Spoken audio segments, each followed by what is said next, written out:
Ang isang 44-point effort mula kay Austin Reeves mga kabasketball ay nakatulong sa Lakers sa huli na hilahin ang isang panalo laban sa Toronto, ngunit ang isang buzzer-beating game winner ni Rui Hachimura mga kabasketball ay sealed the deal.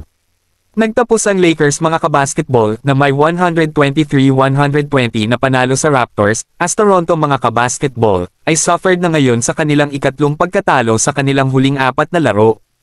Ang Raptors mga kabasketball ay naging exceptionally good at home ngayong season na nanalo ng 8 magkakasunod na laro sa Scotiabank Arena heading into this matchup with the Lakers. Gayunpaman, sa kabila ng pagkatalo, ito ay isang great effort mula sa Raptors upang dalhin ang Lakers to the final seconds. Ang Raptors mga kabasketball ay pinangunahan ni Scottie Barnes na may 23 points, 11 rebound, 9 na assist, at 3 blocks sa 8 of 16 shooting from the field, habang si Brandon Ingram mga kabasketball ay chip sa 20 points, 7 rebound, at 7 assist. Ang dynamic na Raptors duo mga kabasketball ay incredible, ngunit nothing could have stopped sa performance ni Reeves. Nagtapos si Reeves mga kabasketball na may 44 points at 11 assists sa 13 of 21 shooting from the field, habang ang 27 taong gulang na guard mga kabasketball ay continues to bolster his all-star case. Habang ang lahat ng mga mata ay nasa 44-point outing ni Reeves, at ang buzzer beater ni Hachimura, na maaaring ang most notable storyline of the night, ay ang LeBron James historic streak, ay nagtapos na, mga kabasketball.